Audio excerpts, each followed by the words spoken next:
This fun cartoon motif I printed on an old used piece of wood, and then I added a little bit of collage. Let me show you how I made this.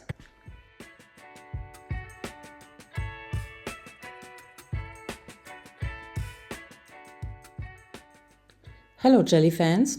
I had, among the other thousands of thingies that I can't throw away, was this old piece of wood that I used to spray some old fittings white.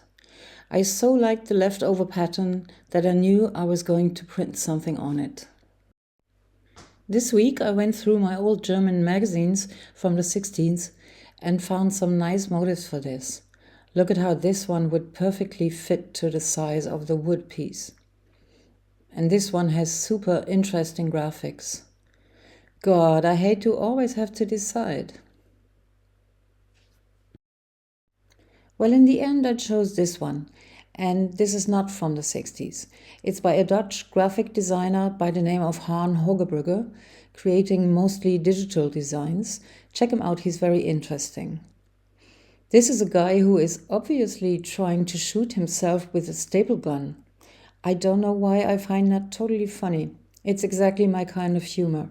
I hope I'm not insulting anybody who does not find this so funny. I should mention before I forget it that I'm of course not using the original magazine sheets but laser copies of it. And now I'm inking up my plate. There's a little bit left over from the last print session up there, but I might be able to even use that so I don't clean it off. This is quite a thin layer, a very thin layer actually. And you will see that this doesn't work so good.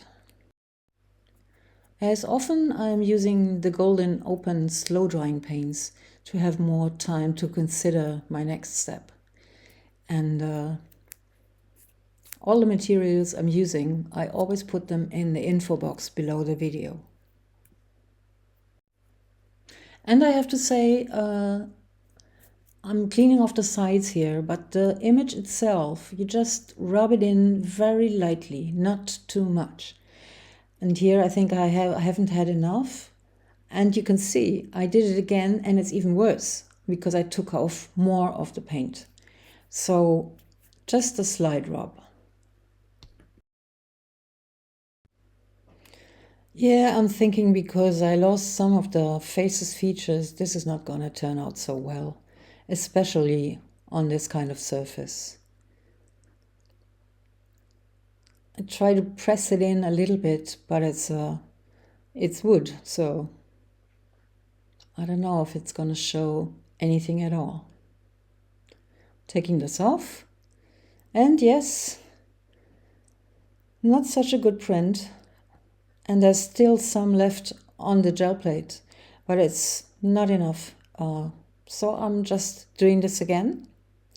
And I want to have just a little bit more paint in this layer, just a little bit. And then rub very slightly. So I'm taking another copy for this one.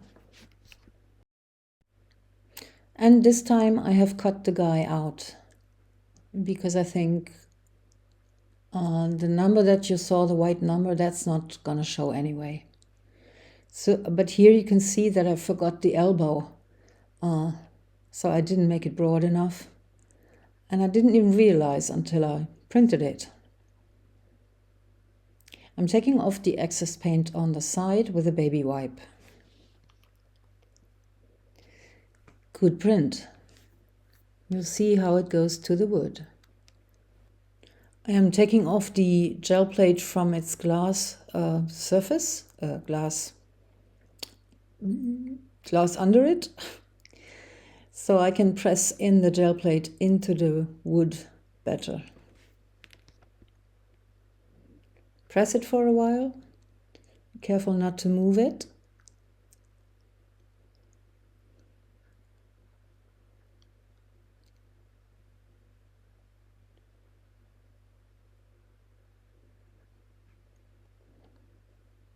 And when I take it off, it's fine. Could be a bit darker, but I can work with this. Look at this, somebody else shot him in the head. That was on the wood, that black spot. Now I'm working this out with a pencil, and I see that the elbow is missing. It's funny, sometimes you do something and you don't know what you're really doing. Anyway, look at the structure, the texture the wood has, and I'm working with that. So I want to keep these wooden structures.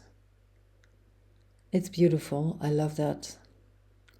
I could also paint it, but that would probably ruin the texture, I guess.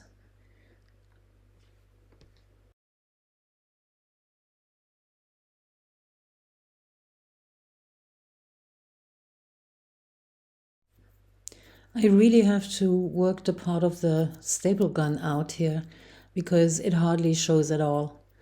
And as this is the most important funny piece of this cartoon, I really have to work on that staple gun a little more. Now I'm turning to the face, and the eyes are always the most important. Those I do first. And the hair outline. And now I noticed, look at these scars he has, and he obviously stapled the most of his face already. I never saw that in the cartoon. So it's good I'm working it out that I understand the cartoon. He's not killing himself, he's just, I don't know. I don't know what he's doing. Stapling, or maybe trying to get his wrinkles and creases flat in the face as a kind of a facelift. I don't know. And I'm drawing in the rest of the arm, of the elbow. Didn't like it that way. And also this black spot. It's funny, I didn't see that before I printed it. I have to get rid of it. Normally, you know me, I always work with what I get. But that shot in the head wouldn't fit to the staple gun, so I had to erase it. Now working on the staple gun, giving it a black outline with my pencil. And it's almost finished, but I want to add some white to some parts, especially to the eyes. This really looks great, I think. And some other details. Now I want to add some collage pieces. The writing typography of the 60s I really like a lot. Look at this picture. I'm gonna make another video of this graphic. But for now I'm only using the writing. And I just, I'm making a collage so that you can feel there is a writing on it. But I'm gonna destroy it in a way that you can hardly not read it afterwards. Drawing out different positions. And what I really should have done, I should have done that before the print. Then it would be on part of his body or on his suit or whatever. But afterwards it's not really so good to make that. So I'm trying out if this can go behind the hand. And I'm gluing it on and letting that dry and correct the outline later a little bit. And the German writing there, I'll translate it into English. It's Dr. Julius Halewitsch explains the creation of a color portrait shown next to it. And what does this mean? And nothing. I don't know. There's no meaning that I understand. So it's really not interesting. This one reads a combined technique, so to speak.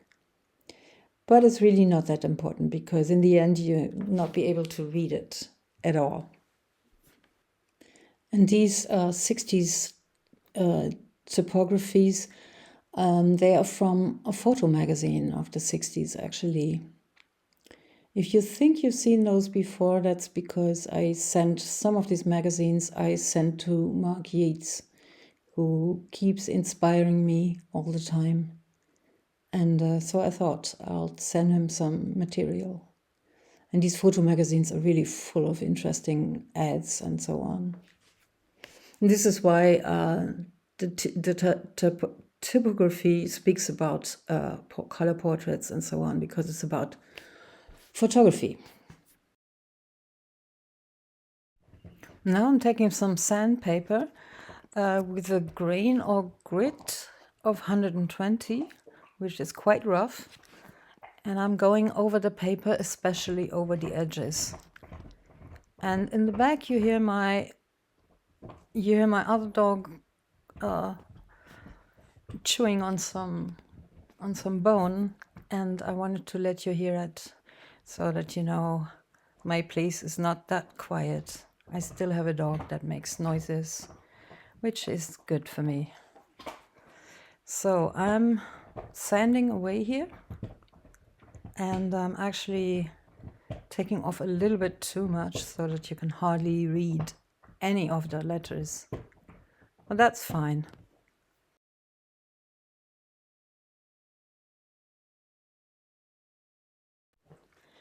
That beige of the old magazine page is really too loud in this one, so I'm going over it with a graphite pen and going over the rim as if it would cast a shadow.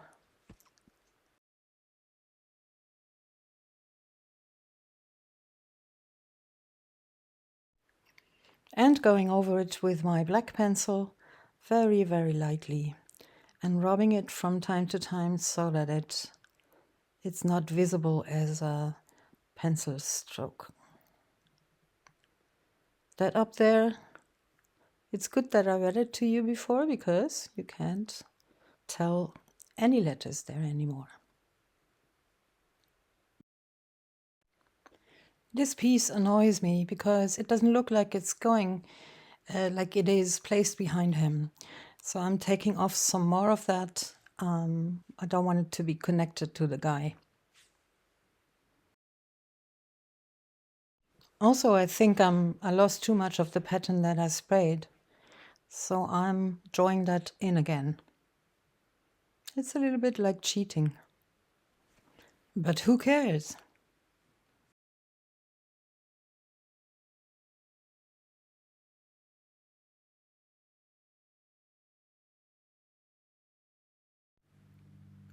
Working with the white pencil over the staple gun.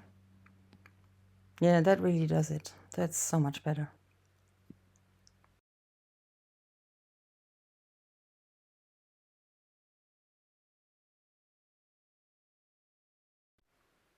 And enhancing the staple stitches there.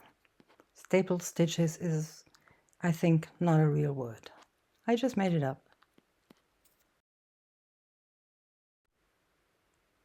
And I have this gap up there that somebody sewed in, and I want to do some of that writing over that as well, but not hide it, because I'm going over this and then I'm showing that gap again. You see it in a minute. Just have to let the glue dry. And while that glue dries, I'm working on the color a little bit here. And suddenly I have this idea, because I want to have the beige paper reappearing in the guy. So I'm thinking on that shirt part, I'm just gonna glue some more of this writing. I'm taking this little thingy, this little cotton swab for to dust cameras, I think it is made, to spread the glue. And then I'm cutting it out.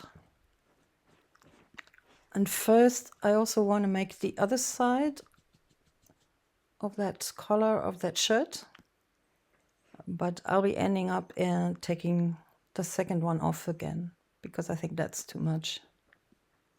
Not subtle enough. Now I'm using the sandpaper up there again with a new collage piece.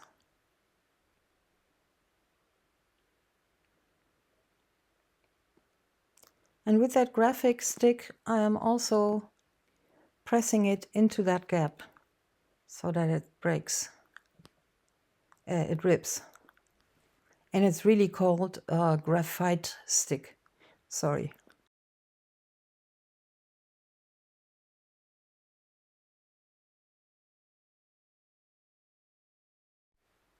I want the writing to be only on the shirt underneath and not on the collar. So I'm cutting that collar out.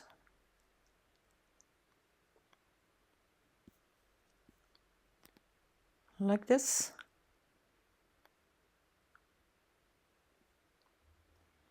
And then I'm deciding I want to get rid of that second piece altogether.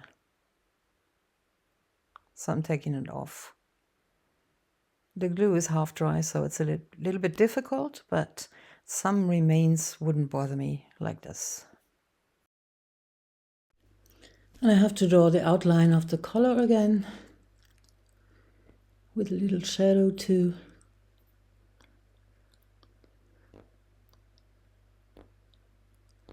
And put more white on the other color.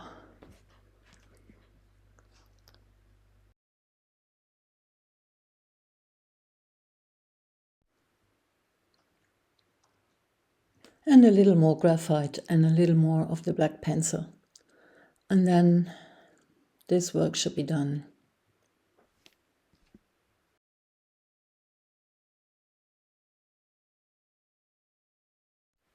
And showing you a little closer how this one turned out. And I think I really like it. Yeah, I think that's it. I might have overworked that piece a little bit, but the outcome I think is quite nice.